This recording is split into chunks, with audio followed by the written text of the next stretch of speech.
चलिए इसी के साथ आगे बढ़ते हैं। अगली बड़ी खबर आपको बता दें, मंदसौर से ये बड़ी खबर मिल रही है, जहां जहरीली शराब पीने से मौत के मामले में अब तक 10 लोगों की मौत की पुष्टि हुई है। तो 10 लोगों की अब कुल मौत हो चुकी है। पिपलिया मंडी में इलाज के दौरान इन लोगों की मौत हुई। जहरीली शराब पीने से मौत के मामले में पहले जो 3 मौतों की पुष्टि की जा रही थी, अब संख्या बढ़कर 10 हो चुकी है। इलाज के दौरान पिपलिया मंडी में इन लोगों की मौत हुई है। अब तक कुल 10 लोगों की मौत का मामला सामने आ चुका है। जहरीली शराब पीने से इन 10 लोगों की मौत हुई।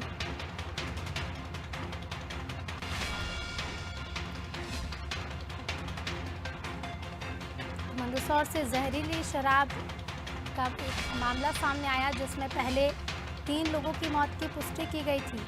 2 लोग गंभीर अवस्था में बताए जा रहे थे, लेकिन अब मृतकों की संख्या बढ़कर 10 हो चुकी है। पिपलिया मंडी में इलाज के दौरान इन लोगों की मौत हुई है।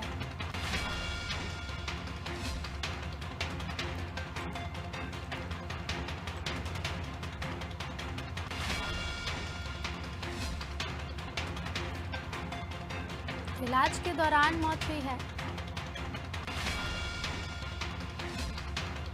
जहरीली शराब पीने से मौत हुई है। पहले 3 लोगों की मौत की खबर सामने आई थी।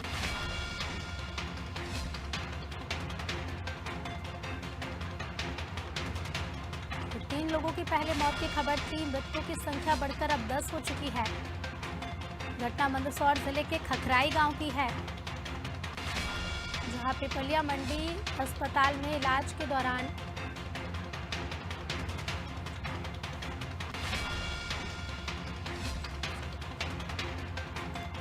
चलिए इसी खबर पर और अधिक जानकारी के लिए हमारे साथ संवाददाता कमलेश जुड़ चुके हैं।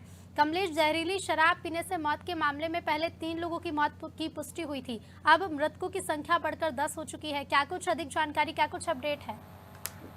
मैम, परसों जो 3 लोगों की मौत हुई थी खकरई में, उस दौरान ही कांग्रेस नेता श्यामलाल जोगचंद ने कहा था कि 7 लोग मरे हैं, लेकिन प्रशासन ने 3 लोगों को ही माना था और 2 लोगों को गंभीर माना था। उस गंभीर में से एक ब्रजेश गुजर जो है, वो उसको 2 दिन से सिद्धिविनायक हॉस्पिटल मंदसौर में एडमिट था, उसको उदयपुर ले जाया गया था कल, जहां रात में उसकी मृत्यु हो गई है। इसी दौरान आज सुबह एक और खबर आई है कि अनिल उर्फ लल्ला केथवास, जो पिपलिया मंडी का निवासी है, उसकी भी मौत आज सुबह हो गई। परिजनों का ऐसा कहना है कि रात में उसने शराब पी थी और उसको लेकर हम रात भर से उसकी तबीयत खराब थी और सुबह हॉस्पिटल लेकर आया, उसकी मृत्यु हो गई। अभी उसका मंदसौर ले जाया गया जिला अस्पताल में पीएम के लिए। प्रशासन जो है वो चौथी मौत बता रहा है ब्रजेश गुजर की, जो एडमिट था 2 दिन से सिद्धिविनायक में, लेकिन जो परिजनों को कहना है लगभग 10 लोग हो चुके हैं उसमें। पिपलिया मंडी, गड़बेली, सिंधपन और खकरी के 3 मिला के 10 लोगों की 10वीं मौत ये लल्ला केथवास, जो अनिल उर्फ लल्ला केथवास है पिपलिया मंडी का निवासी, ये 10वीं मौत बताई जा रही है। ठीक है कमलेश, क्या और भी मृतकों की संख्या बढ़ सकती है? क्योंकि पहले 3 मौतों की पुष्टि हुई, अब 10 मौतों की खबरें सामने आ रही हैं, तो क्या मृतकों की संख्या में इजाफा हो सकता है? और भी लोग गंभीर अवस्था में से भर्ती हैं, इलाज जारी है? और भी लोग हॉस्पिटल में एडमिट है, सिद्धिविनायक हॉस्पिटल में एडमिट है, जिला चिकित्सालय में एडमिट है, कुछ को बाहर भी ले जाया गया है, उदयपुर ले जाया गया है, कुछ को इंदौर ले जाया गया है। ऐसी जानकारियां सामने आ रही है, लेकिन प्रशासन जो है वो चौथी स्थिर आंकड़ा स्थिर है और मौतों का सिलसिला जो है पिपलिया मंडी क्षेत्र में लगातार बढ़ता जा रहा है और अधिकांश युवा है, अधिकांश की उम्र जो है 40 से कम है। ठीक है कमलेश, प्रशासन का इस पर क्या कहना है 10 मौतों के मामले में? क्योंकि प्रशासन का तो कहना है स्थिरता 4 पर ही रुकी हुई है अभी, तो 10 मौतों के मामले में प्रशासन का क्या कहना है? और परिजनों का ऐसा कहना है कि इन्होंने शराब पी थी रात में, इसलिए सुबह चले गए, जहरीली शराब थी जी। लेकिन प्रशासन का कहना नहीं है इसमें। प्रशासन खकरी के 3 और ये जो एक और पिपलिया मंडी का ब्रजेश गुजर जो मरा है, ये एडमिट था 2 दिनों से सिद्धिविनायक हॉस्पिटल में, इसको कल उदयपुर ले जाया गया था जहां उसकी मृत्यु हो गई जी। ठीक है कमलेश, हमारे साथ आप बने रहिएगा। हमारे साथ हमारे पॉलिटिकल एडिटर मनोज वर्मा जी जुड़ चुके हैं। मनोज जी, मंदसौर का जहरीली शराब कांड का मामला 25 जुलाई को निकलकर सामने आया, जिसमें पहले 3 मौत की पुष्टि की जा रही थी, लेकिन अब खबर ये है कि 10 लोगों की कुल मौत इस मामले में हो चुकी है।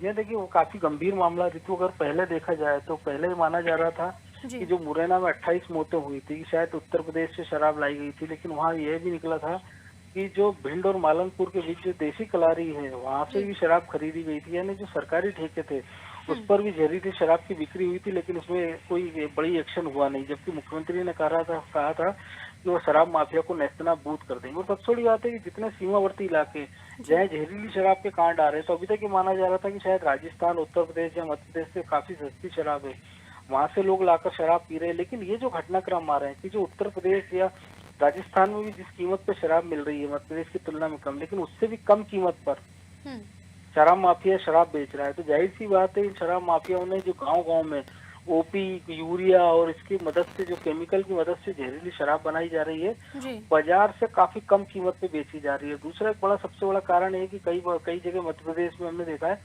कि शराब की दुकानें 25-25 किलोमीटर की दूरी तक नहीं है। बिल्कुल। ऐसे में इन शराब माफियाओं को मौका मिल गया है, वो गांव-गांव तक इसकी सप्लाई करने लगे हैं।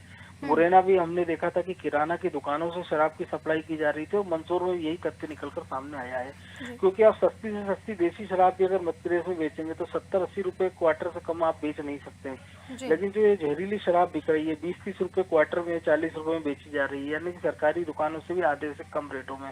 तो ऐसी स्थिति में ये सॉफ्ट कॉर्नर होते हैं। और सबसे बड़ी चिंता की बात यह कि अगर आबकारी मंत्री के गृह क्षेत्र में अगर शराब माफिया हावी है, तो प्रदेश के बाकी हिस्सों की स्थिति का आप अंदाजा लगा सकते हैं। बिल्कुल मनोज जी, जैसे कि आपने बताया कि गृह क्षेत्र की बात है, बेहद गंभीर मामला है कि माफिया जुड़े हुए हैं उससे, और उनके क्षेत्र में माफिया शराब बेच रहे हैं, खुलेआम ही शराब बेची जा रही है, तभी 10 लोगों की मौत की पुष्टि हुई है। तो माफियाओं पर कार्रवाई को लेकर क्या कुछ जानकारी है?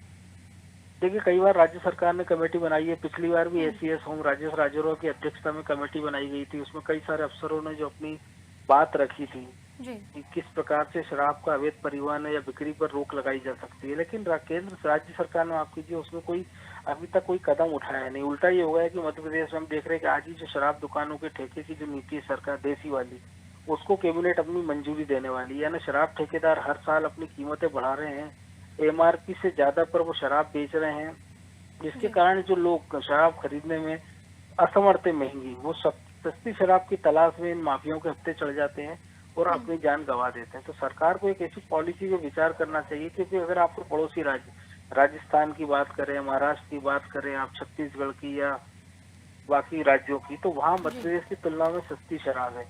हम देख रहे हैं कि मध्य प्रदेश में अगर हम बात करें कि भोपाल में पिछले दिनों छिंदवाड़ा के जो शराब माफिया पकड़े गए थे, जो कि सरकारी दुकानों से शराब लाकर छिंदवाड़ा से भोपाल बेचने आ रहे थे। क्योंकि जो कमलनाथ सरकार थी तब उन्होंने पॉलिसी बनाई थी, जो कि नगर निगम क्षेत्र है 16, वहां पर उन्होंने सिंगल समूह को ठेके दे दिए गए थे। समूह ने मनमाने रेट पे ठेके लिए थे और मन मर्जी के रेट पर शराब बेच रहे थे। अगर हम भोपाल की बात करें तो भोपाल के बगल में मंडी द्वीप है 10 किलोमीटर की दूरी पर, वहाँ पे शराब के दाम सस्ते हैं। तो शराब माफिया वहाँ से भोपाल शराब लेकर आ रहा है, जिससे ठेकेदारों को भी नुकसान हो रहा है, राज्य सरकारों को भी हो रहा है। राजस्थान मध्य प्रदेश की बात करें, महाराष्ट्र मध्य प्रदेश की बात करें, छत्तीसगढ़ मध्य प्रदेश की बात करें, मध्य प्रदेश उत्तर प्रदेश की बात करें, तो जितने सीमावर्ती इलाके हैं, तो जो स्थिति पेट्रोल डीजल को लेकर हुई है कि उत्तर प्रदेश मध्य प्रदेश में 12 रुपए लीटर का अंतर है, तो जो सीमावर्ती क्षेत्रों में पेट्रोल पंप है उनकी बिक्री ठप सी हो गई है।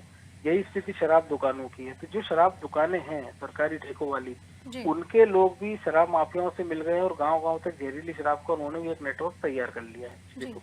बिल्कुल मनोज जी, वहीं इस मामले पर अब सियासत भी देखने को मिल रही है, जहां बीजेपी ये कह रही है कि कार्रवाई की जाएगी, जो भी दोषी होंगे उन पर सख्त कार्रवाई की जाएगी। कई अधिकारियों को भी निलंबित कर दिया गया है। वहीं कांग्रेस ने भी एक जांच दल का गठन कर दिया गया है कि इस पूरे मामले की जांच की जाएगी और प्रदेश कांग्रेस कमेटी को इसकी रिपोर्ट सौंपी जाएगी।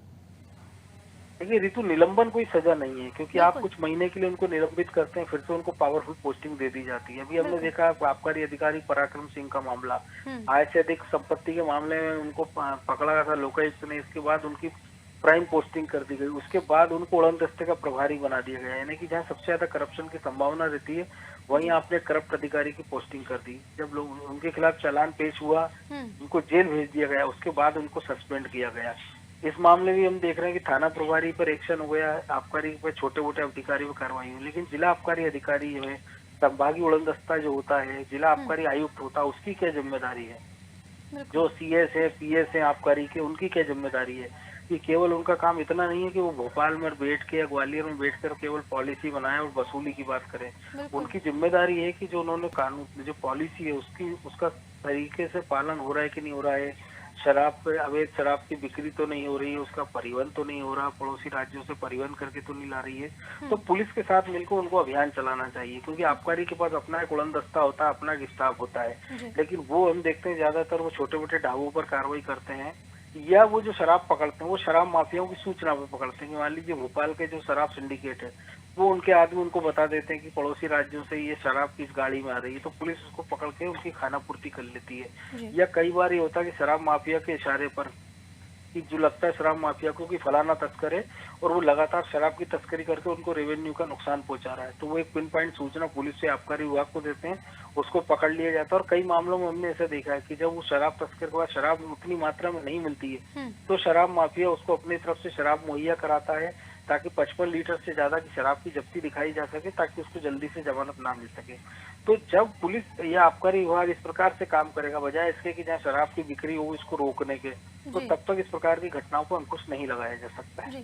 बिल्कुल मनोज जी, जो स्थिति अभी देखी जा रही है वो तो यही है कि माफिया अपना काम कर जाते हैं, लोगों की मौत हो जाती है और उनके पीछे फिर प्रशासन भागता है, फिर कार्रवाइयां की जाती हैं। लेकिन ऐसी घटनाओं की पुनरावृत्ति लगातार देखी जा रही है। उज्जैन से मुरैना से शराब कांड के मामले सामने आए, माफिया पहले सक्रिय हो जाते हैं, बिल्कुल भी खौफ पुलिस का दिखाई नहीं दे रहा है। आगे अभियानों को लेकर क्या कुछ जानकारी मिल सकती है, क्योंकि अभी जो भी अभियान चलाएगा मुख्यमंत्री कहते हैं कि वो माफियाओं के खिलाफ कार्रवाई करेंगे, लेकिन माफिया जिस तरह से उनके हौसले बुलंद है तभी ये मामले निकलकर सामने आ रहे हैं।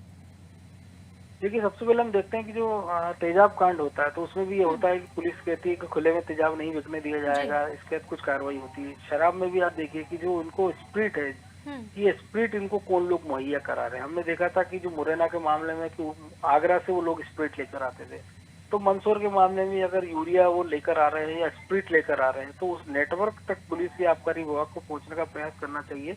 ये कौन लोग है, कहाँ से इनका सिंडिकेट चलता है और कौन कौन इसमें प्रभावशाली लोग जुड़े, क्योंकि इसमें इतनी सी बात नहीं है कि 4 लोग मिलकर शराब बना देंगे और गाँव-गाँव बेच देंगे। उनको स्थानीय स्तर पर जो नेता है उनका, प्रशासन का, आबकारी विभाग, उन सबकी मिली भगत होती, सबको क्योंकि हिस्सा जाता। उज्जैन में हमने देखा था कि पुलिस कर्मी ही इस सिंडिकेट का हिस्सा थे, वही अवैध शराब बिकवा रहे थे, उसमें कुछ कार्रवाई हुई थी। इस मामले में हम देख रहे हैं कि थाना प्रभारी आपको निलंबित कर दिया, आबकारी अधिकारियों पर कार्रवाई कर दी, लेकिन बड़े स्तर पर कार्रवाई क्यों नहीं हो रही है?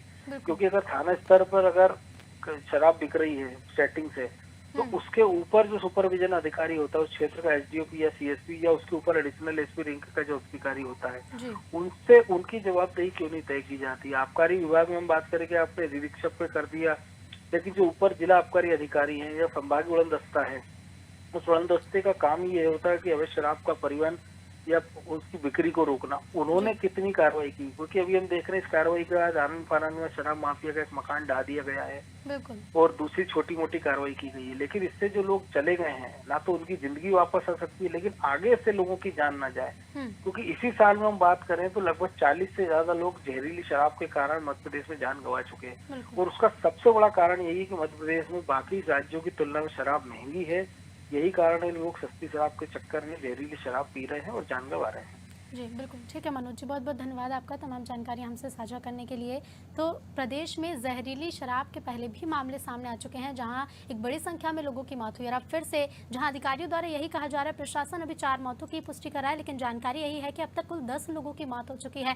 मौतों का आंकड़ा और भी बढ़ सकता है क्योंकि पहले जहाँ 3 संख्या थी अब वो बढ़कर 10 हो चुकी है और आगे भी ये संख्या बढ़ सकती है। हालांकि कार्रवाइयाँ की जा रही हैं, छोटी मोटी कार्रवाइयाँ की जाएंगी, लेकिन कब वो अभियान चलाए जाएंगे ताकि ऐसी घटनाओं की पुनरावृत्ति दोबारा से ना हो और इस तरह की घटनाएं दोबारा देखने को ना मिले।